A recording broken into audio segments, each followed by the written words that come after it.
Hello, this is Mark from My Keys to Music. Thanks for joining me on this video. Today we're talking about the Leslie BT-122, the baby Leslie Bluetooth speaker. And before I go too much further, you have to know that even though this speaker is technically a Leslie speaker, it does not rotate. Let me repeat that again. It does not rotate. It looks like it rotates. There's LED lights that emulate the idea of rotation, but there is no rotating speaker.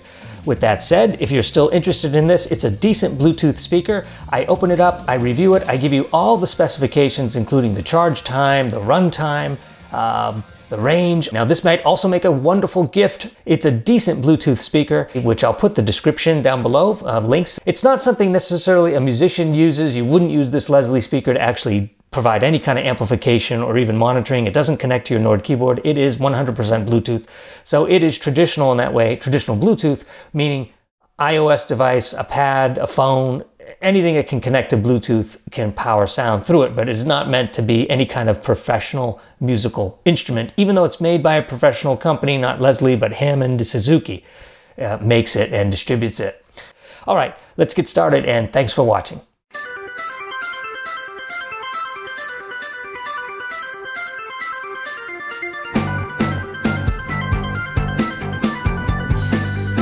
All right, let's take a look at this Leslie speaker. Comes in a fairly nice box, actually.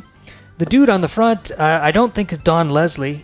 I looked all over for old pictures of Don Leslie, and never once did I see him in long hair and the goatee and all that. So this is probably just a dude. Bluetooth speaker, baby Leslie BT-122. This is cool. This is the original Leslie logo. And if you're wondering, is this speaker actually made by, Leslie Speaker Company? Well, it's not really the Leslie Speaker Company anymore. They were purchased by Hammond, which then either merged or got purchased by Suzuki. I'm not sure that correlation there. But the seller is Hammond Suzuki. The importer is Suzuki Musical Instrument Manufacturing Company. But the truth is, the integrity of this product, and the reason why they're using the original logo, is because it truly is the same Leslie speakers that you'd buy today. That company, Hammond Suzuki, is making this speaker, so it's the real deal. What isn't real about it, necessarily, is that it doesn't rotate like the speaker it imitates. The BT-122 was the original, or the main, most popular Leslie rotating speaker, the one that was made for Hammond Organ Company. And that speaker, of course, rotates, but this one does not. So before we get too much further and get too excited, there's nothing that rotates in here per se. All right, let's open this up. Nice box. Now this is a little smaller than what you might see if you look at this online. Okay, there we go. Now the link for this speaker, it can be purchased on Amazon, and I'll put an affiliate link down below the description of this video. Here we have a card, which is kind of the same front as this. And what this looks like here is a little bit of an overview of what it is and what it isn't. This is the Don Leslie himself, the original creator of the speaker. You can read about that.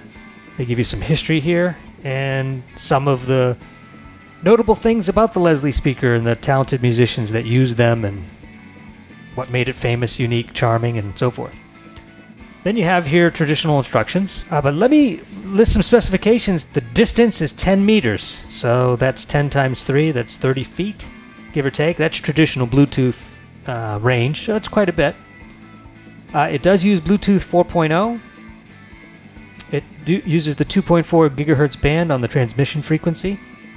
Let's see what else is interesting. The codecs used are the AAC, MP3, and the SPC. You have control over the power and the volume. There's an indicator for power and Bluetooth. The speaker is 55 millimeters, and one of those, and a passive radiator. Now, I'm not really sure what a passive radiator is. For you sound aficionados out there, maybe you can explain that in the comments. Maximum output, 4.5 watts. Power consumption, 800 milliamps. I think that's what that is. Continuous playback time. Okay, here where it gets interesting. Approximately 3 hours of continuous playback time, a charge time of approximately 3 hours. So it's a 1-to-1 ratio between charge and usage. So keep that in mind. It uses a 3.7 lithium-ion battery.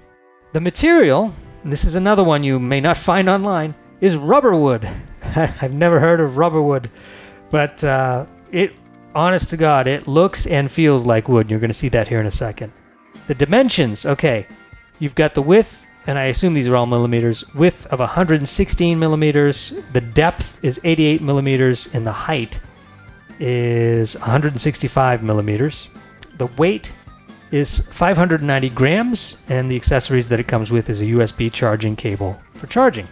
Now, we already know it doesn't actually rotate, but there's something else you need to know, and that is you cannot, and I repeat, you cannot change the speed of the lights. The horn lights speed cannot be adjusted. Okay, on the back here you have a volume up and down, and these are pressable buttons, they're good. And then a stop or play and a pause button, that's the indicator light. Then you have the on-off, overall on-off, and you can see here it's loading up. It even has the famous Bluetooth sound. Oh, and it does have a DC 5-volt charging jack, which again I assume is used by this guy here. This goes in here, and you've got the charge cable here. You've got USB on one side and a charger over here. So that's how this guy charges. There are no replaceable batteries. I think that's a good thing and a bad thing, depending on how you look at it. So here we have the actual Leslie speaker. Here's the side of it. And you get the 4 vents down below, the 2 vents up above. I don't know if you can see that. Let me back off just a little bit here. There we go. Get the 4 vents, the 2 vents. The 2 vents here, that back. Let's get these screws here, so presumably you could take it apart if you wanted to have some fun with it. And let's get that original, that little Leslie logo here. It looks like mine was put on just ever so crooked, but I just adjusted it here. It looks fine. That is pretty darn cool. Tiny. Okay, so as far as size go, it's about the size of a hand. So that gives you an idea of the size. Oh, let's look at the bottom here. Bluetooth speaker. Model BT-122, serial number, etc., etc., Suzuki Musical Instrument Company. So it is an absolute charming piece, especially if you play a Nord keyboard and you are fascinated with the whole rotary speaker. I don't have to tell you guys how many videos I've done here on things about the rotary speaker and the history and imitating sounds and using the rotary speaker on and off throughout all these songs that I play for you guys and imitate. So this is classic in that sense. So perfect gift for a keyboardist, especially one who plays a Nord keyboard where you're always trying to imitate the Leslie. This is just a nice conversation piece to put out, you know, for guests, and they say, what the heck is that? That's a Leslie speaker, and you can go down the whole history of what it is and how it works. And they will learn a piece of history because I would say 9 out of 10 people, maybe even 99 out of 100 people, have never seen, heard, or understand what a Leslie speaker is, what it does, and what makes it unique and special. All right, so let me charge this up, and then we'll give it a whirl. Okay, I've let the Bluetooth speaker charge a little bit, and I'm going to turn it on. And you should see that it has a blue light here, blinking, which means it hasn't been paired with anything, and it goes into pairing mode automatically. The light up here will also rotate as well. All right, so for a traditional iPad here, this is iOS. It may vary on your device, but I'll go to Bluetooth settings. And just like that, it should show up, Leslie BT-122. So it's ready to be paired. I'll click on that. That should immediately pair it. And of course, my blue light shows up here. It's connected here. So now I've got connectivity. I'll go to Spotify, and let's play something that is perfect for this speaker.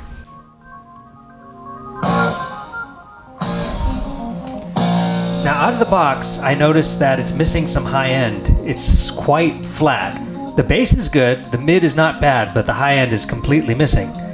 So on Spotify, I can go and adjust the EQ. I'll go home, and then I'll click this up here, the gearbox, click Playback, click EQ. Now this may be available only if you have the paid version of Spotify. I'm not sure if you get an EQ unless you're paying the premium plan, but it may be well worth it, especially if you are always wanting to play music on demand. I do so much rehearsing of different songs and things like that, so I do pay for the premium Spotify, and I really enjoy that. It is my #1 favorite. Been doing it for years. You got to go to the EQ here. First of all, you can turn the EQ on or off, and you can adjust the EQ to any predefined setting here. And without this speaker will not sound nearly as good it'll sound very flat to you. It'll make you feel like you bought something and it doesn't sound that good. You really have to adjust the EQ. So if you're not using Spotify, I think you can adjust the EQ on your regular iPad by going into settings, or on your regular settings, go to settings, and I think you can go to music here. Here it is, music. And you also get an EQ there as well. Now you may not be able to adjust every band of the EQ, the frequency, but at least you can, either turn it off or, adjust it so that there's even a setting here for small speakers, which might work out really well. But I'm going to go back to Spotify here. We're going to play this. Now, again, if you're not using EQ, it's game over. As musicians, I think that we have good ears, and we're, just like if you are a wine connoisseur, you're going to have a refined palate. If you're a chef, you're going to have a refined palate. You're going to be very picky about the food and the quality of the ingredients. Well, I think as musicians, we're fairly picky on the sound fidelity, the quality of our sound. And I noticed immediately the speaker has no high end out of the box, or at least maybe my iPad wasn't producing the kind of frequency that would work well with the speaker. So you absolutely have to adjust the EQ on this, or you're going to feel like it's a letdown. So, but with that in mind, let's go ahead and play this and adjust the EQ a little bit. I can still feel it's a little flat. So let me click small speakers here. It doesn't do it for me. I'm going to go like this. That's a little better.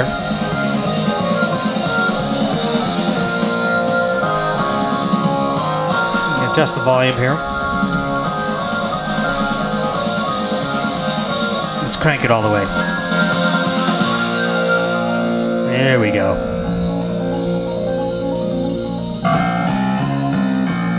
Now, I kid you not, as this is playing, I don't hear a bit of distortion out of the speaker, which is great. And it's fairly loud. I mean, it's not 100 watts loud. It's only 4-watt speaker, 4.5-watt speaker, so it's not going to be very loud, but it's decent. It's decent. I mean, I wouldn't go so far as to say it's the best Bluetooth speaker you could buy quality-wise. No.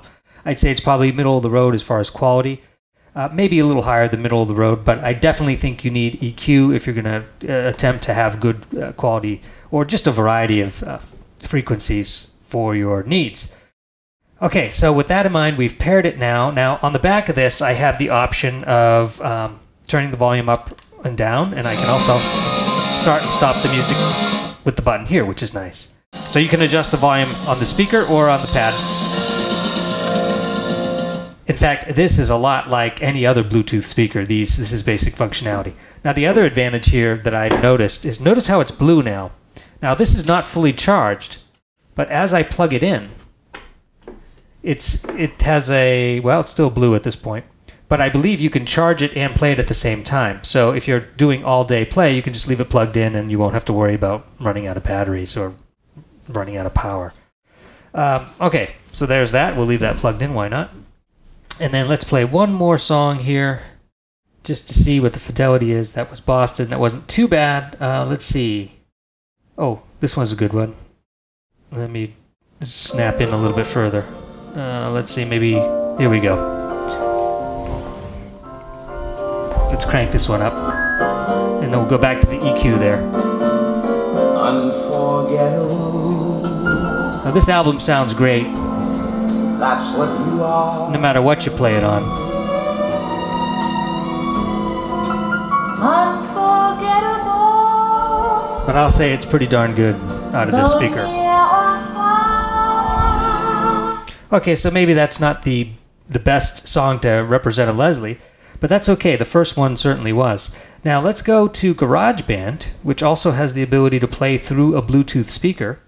And I happen to have it here on something called Soul Organ, and you can see, I've got, if you're looking closely here, you can see the rotating speaker very dimly here through the pad itself. And I'll just go ahead and tinker around with this a little bit.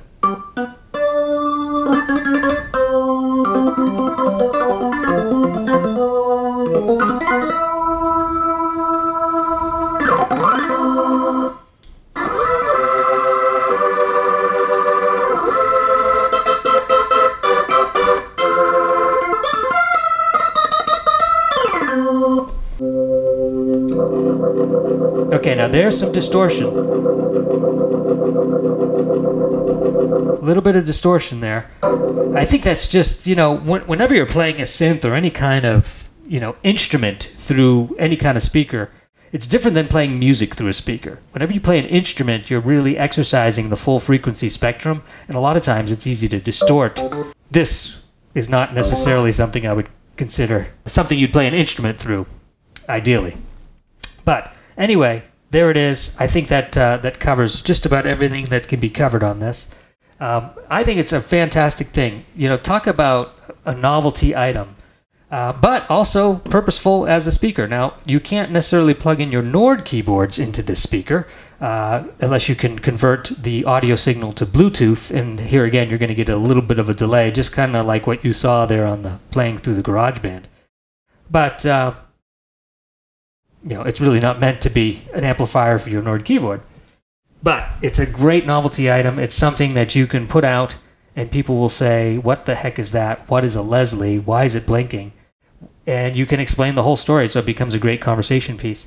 If you want more information on this, there is a link at the bottom of this video in the description, and it's an affiliate link to Amazon. If you click on that, you won't pay a dime more, but I will get a small commission for this review and to support the channel and all that good stuff. Hopefully you enjoyed this and learned some things about the Baby Leslie Bluetooth speaker from the quote-unquote Leslie Speaker Company, also known as Hammond Suzuki. Thanks for watching, and we will catch you on the next one.